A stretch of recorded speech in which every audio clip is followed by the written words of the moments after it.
Focus करो अभी इसके ऊपर, बोर्ड के ऊपर। टॉपिक है next, phenomenon related to refraction of light. ठीक है, सो रिफ्रैक्शन ऑफ लाइट आप लोगों को क्लियर है ना? टॉपिक तो क्लियर हो गया ना अभी। रिफ्रैक्शन ऑफ लाइट क्या है? बेंडिंग ऑफ लाइट है ना? जब लाइट वन मीडियम से दूसरे मीडियम में आती है उसकी जो बेंडिंग है उसको बोलते हैं refraction of light. So first एक फिनोमिनन आता है कि जो स्टार्स होते हैं ना, जो तारा होता है, ठीक है, सपोज करें इस पॉइंट पे स्टार है, ठीक है, तारा ऊपर जो आसमान पे दिख रहा होता है, और हम लोग होते हैं अर्थ पे।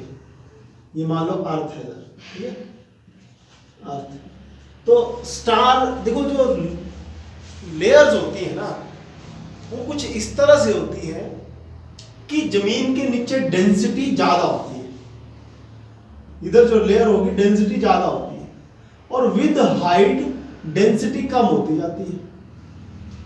ठीक है, जैसे जैसे हाइट अर्थ से ऊपर जाते जाते हैं तो जो डेंसिटी है वो कम होती जाती है, क्योंकि अर्थ के क्लोज क्या होता है, ग्रेविटेशनल फोर्स होती है, तो अर्थ के क्लोज ज्यादा डेंसिटी होती है। ठीक है, तो पॉइंट ये है कि अगर मान लो स्टार इस पॉइंट पे है तो जो लेयर्स होंगी एटमॉस्फेयर की, ऊपर डेंसिटी कम होगी, गैसेस कम होगी, और नीचे नीचे जो है डेंसिटी ज्यादा होगी। ठीक है, तो अब होता क्या है कि मान लो इस स्टार ने रे एमिट की, तो इधर से रे आएगी इस पॉइंट पे, और इधर लेयर्स चेंज हुई, डेंसिटी चेंज हुई मान लो, तो इधर क्या हो जाएगी, रिफ्रैक्शन हो जाएगी, ऊपर से रे आएगी। अगर डेंसिटी चेंज हो रही है तो रिफ्रैक्शन हो जाएगी, और अगर रिफ्रैक्शन होती है तो रे को जाना तो ऐसे चाहिए था, लेकिन रेयर से डेंसर की तरफ जा रही है तो टुवर्ड्स नॉर्मल बेंड करेगी, है ना? तो रे थोड़ा सा बेंड कर जाती है ड्यू टू रिफ्रैक्शन। लेकिन फिर क्या होता है कि ऐसा तो नहीं है कि इधर डेंसिटी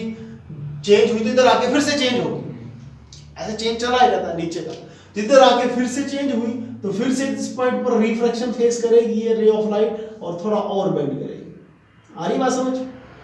क्योंकि मीडियम्स चेंज हो रहे हैं, इधर मीडियम चेंज हुआ, इधर मीडियम चेंज हुआ, जो रे ऑफ लाइट स्टार से आ रही है वो रिफ्रैक्शन सफर कर रही है, व्हिच मींस उसका बेंड हो रही है रे।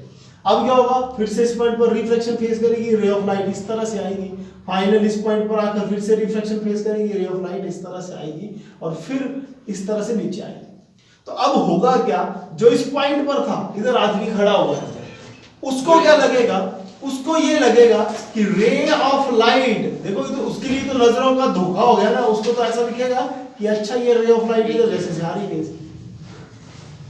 आ रही बात समझ? क्योंकि एक्चुअल में आ रही है इधर से, स्टार इधर है, और रिफ्रैक्शन की वजह से ray of light refraction face कर रही है, और जो ऑब्जर्वर है, ऑब्जर्वर को ऐसा लगता है कि रे ऑफ लाइट उसको स्ट्रेट दिखती है कि अच्छा इस पॉइंट से आ रही है, तो उसको ऐसा लगता है कि स्टार जो है, स्टार की पोजीशन ये है।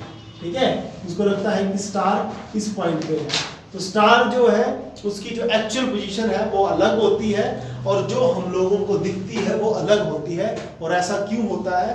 Due to refraction. आ रही बात समझ? तो ये आप लोग लिख लो कि ट्विंकलिंग ऑफ स्टार्स, ऐसा पूछा जाता है कि ट्विंकलिंग ऑफ स्टार्स क्या होता है? Twinkling of stars.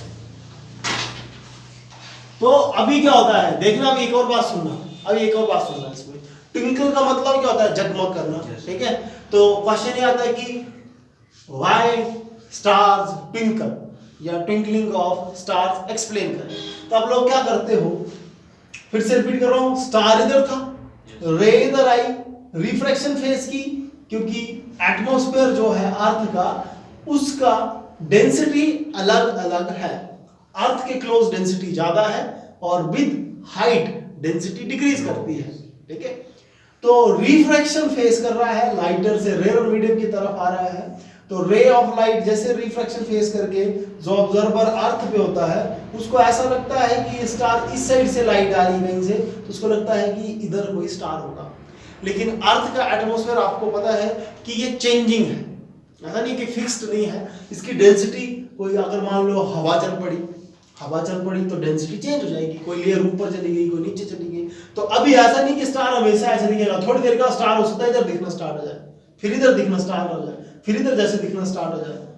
तो दूर से जब हम लोग दिखते रहे तो अपनी पोजीशन वो चेंज करता रहता, स्टार इधर दिखा, इधर दिखा, इधर दिखा, इधर दिखा, तो हमें क्या लगता है कि वो ट्विंकल कर रहा है, चमक रहा है।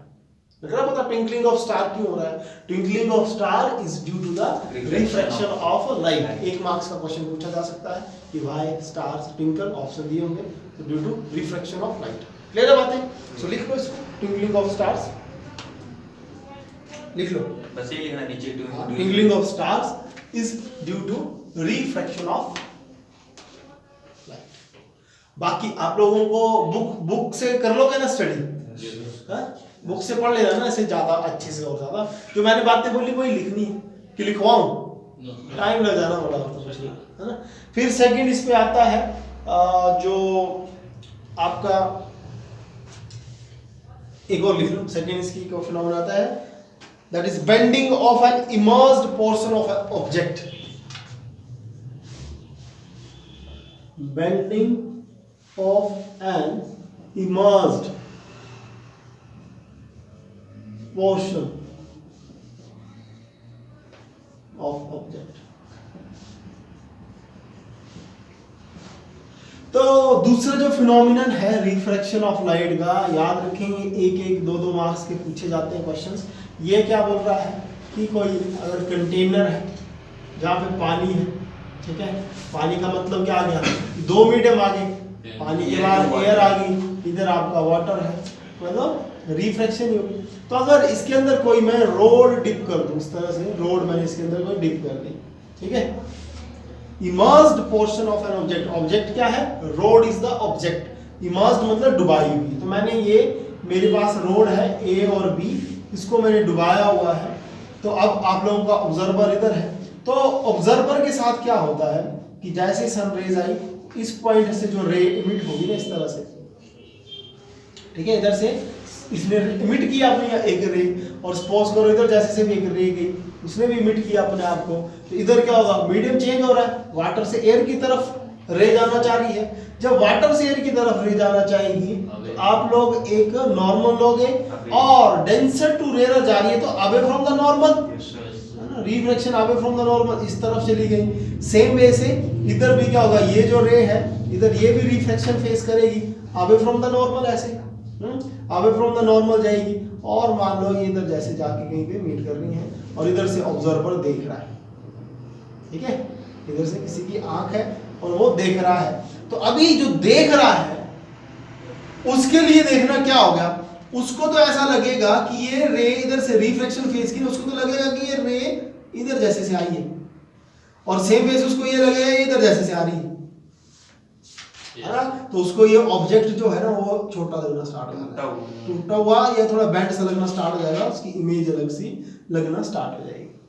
बात आ रही समझिए, क्लियर हो रहा है, डाउट तो नहीं किसी को, ठीक है। तो ये भी पूछा जाता है, bending of an immersed portion of object is due to refraction. सारे फिनोमिनन जो है वो रिफ्रैक्शन की वजह से ही आ रहे हैं, जितने फिनोमिनन रिफ्रैक्शन की वजह से आ रहे हैं। ट्विंकलिंग ऑफ स्टार्स भी आपका रिफ्रैक्शन की वजह से ही आ रहा है। डाउट तो नहीं आ रहा है छोटे छोटे एग्जांपल्स में? ये बंदा देखेगा मतलब क्या चलेगा, मतलब टूटा हुआ येलो सर, येलो। देखो नेक्स्ट आ रहा है फ्लैटनिंग ऑफ अ सन। तो इसका मतलब क्या है कि अगर सन को ना, जैसे मान लो ये अर्थ है, ठीक है, ये अर्थ है, मान लो एक तुम बिल्कुल जो दोपहर होती है उस टाइम देखोगे सन को, तो तुम्हें सन एकदम राउंड दिखता है, गोला दिखे, एकदम छोटा सा बना और एकदम राउंड। और शाम के टाइम जब छुप रहा होता है तो सन तो तुम्हें कुछ उसकी शेप ना ओवल सी दिखना स्टार्ट हो जाएगी, यस, फ्लैट सा दिखना स्टार्ट हो जाएगा। ऑब्जर्व करना है बात, तो नहीं किया होगा सन छुपता हुआ, सन ऐसे लगा बिखरा हुआ था बड़ा है ना, और दिन के टाइम एकदम पूरा सर्कल बना होता है, ठीक है। तो अब इसका क्या मतलब हो रहा है, अब ये दो तुम देखोगे अर्थ, तो दिन के टाइम बिल्कुल आप लोगों को सिर के ऊपर दिखता है, सन एकदम टॉप पे होता है, जब छुपने को आया होता तो एकदम आपका वेस्ट पे चला जाता है ना, ईस्ट से तो इमिट होता है और वेस्ट पे छुपने चला जाता है। तो रीजन क्या आता है इसके पीछे, देखो जब दिन में है सन तो उसके जो बिल्कुल एंड से रे आ रही है, इधर से जो एंड से रे आ रही है वो नॉर्मल आ रही है, और जो रे नॉर्मल आती है वो रिफ्रैक्शन फेस नहीं करती है। नीचे तो मीडियम है, इधर क्या है, ये सन है, अर्थ है, बीच में गैसेस है, दैट इज अ मीडियम, और मीडियम की डेंसिटी भी चेंज हो रही है, लेकिन सन की जो रे आ रही है दैट इज नॉर्मली आ रही है, और नॉर्मल जो रे होती है वो रिफ्रैक्शन नहीं फेस करती है, बिल्कुल वैसे angle of incidence and angle of refraction zero ही आती है। तो इस करके आप लोगों को उसकी शेप जो है वो बिल्कुल राउंड लगती है। लेकिन शाम के टाइम फिर से आपने इसके टू एक्सट्रीम एंड्स ले लिए, एक एंड ये ले लो और एक एंड ये ले लो। तो अब ये जो एंड है ये हाइट पे है, ये जो एंड है वो कम हाइट पे, अगर ये अर्थ है तो आप लोग देखो ये अर्थ के इस लेवल पे आ रहा है, ये अर्थ के इस लेवल पे आ रहा है, तो ये वाला पॉइंट हाइट पे है, और हाइट पे है तो इधर एयर ज्यादा है। मैंने अभी बताया कि इसके लिए ज्यादा, अगर मैं बोलूं तो इसके लिए ज्यादा मीडियम से पास होकर आना है इस रे को, इधर से जो रे निकलेगी उसको ज्यादा मीडियम से पास होकर आना पड़ेगा, इधर से जो रे इमिट होगी उसको कम मीडियम से पास होकर आना पड़ेगा, क्योंकि हाइट कम है। समझ पा रहे ना? इधर जैसे से लाइट आएगी कोई इस पॉइंट से, तो उसके लिए मीडियम कितना अर्थ से लेकर कितनी एयर आ रही है, और एक मेरे मान लो इस हाथ से मैं लाइट इमिट करूं तो उसके लिए कम है। तो ये तो सन है, ऐसे बड़ा बड़ा स्ट्रक्चर है। तो पॉइंट समझ पा रहे हो कि इसका जो एक्सट्रीम एंड है ये वाला, और ये वाला एंड जो है जो अपर एंड है इसका, ठीक है, जो अपर एंड है इसका, उसको जो रिफ्रैक्शन फेस करनी है, और जो लोअर एंड है, लोअर एंड जो है उसको जो रिफ्रैक्शन फेस करनी है, दोनों की रिफ्रैक्शन अलग अलग तरह की होगी, क्योंकि लोअर एंड से जो लाइट इमिट होगी उसको ज्यादा कम, उसको कम मीडियम से पास करना पड़ेगा, और जो अपर है उसको ज्यादा मीडियम से पास करना पड़ेगा। अच्छा, दूसरी बात ये है कि अगर इसकी रिफ्रैक्शन अलग हुई, इसकी रिफ्रैक्शन अलग हुई, तो हम लोगों को ये लगेगा कि इस पॉइंट से जो सन है वो थोड़ा ओवल शेप है या फ्लैट हो चुका है। पैटर्न समझ पा रहे हो? इधर से जो रे आएगी ना वो कई सारी रे से रिफ्रैक्शन फेस करेगी इस तरह से, तो आ रही होगी कहीं और से और दिखेगा कुछ ऐसा कि इधर ऐसे से आ रही है। समझ पा रहे हो बात मेरी? आ कहीं और से रही होगी और इधर से ऐसा लगेगा कि ये इधर से दिखी, और दूसरा इस पॉइंट के लिए सेम ऐसा ही होगा, ये भी ऐसे आ रही है रेज, और मान लो रिफ्रैक्शन फेस कर करके इधर जैसे पड़ेगी और ऐसा लगेगा कहीं और से आ रही है। पॉइंट को समझना मेरी बात कि स्ट्रक्चर से ज्यादा रेज जो बन रही है, रफ सा डायग्राम बन रहा है। पॉइंट क्या है, क्वेश्चनिंग इस तरह से आती है कि दिन के टाइम सर्कल जो सन है बिल्कुल आपको दिखता है सर्कुलर, तो रीजन ये है कि उसके जो दो एक्सट्रीम एंड से लाइट आती है वो नॉर्मल स्ट्राइक करती है, और अगर नॉर्मल स्ट्राइक करेगी तो बिल्कुल शेप आपको सर्कुलर दिखेगी। लेकिन जब सनसेट कर रहा होता है, जब छुप रहा होता है, तो वो बिल्कुल डाउन साइड आ जाता है। पहली बात है डाउन साइड आ जाता है, तो उसका जो अपर एंड है और जो लोअर एंड है उससे जो लाइट्स इमिट होती हैं दोनों की रिफ्रैक्शन अलग अलग है, ठीक है, क्योंकि अपर एंड को ज्यादा मीडियम से पास करना पड़ता है, लोअर एंड को अलग मीडियम से पास करना पड़ता है, जिसकी वजह से उसकी शेप हम लोगों को फ्लैट दिखना स्टार्ट हो जाती है।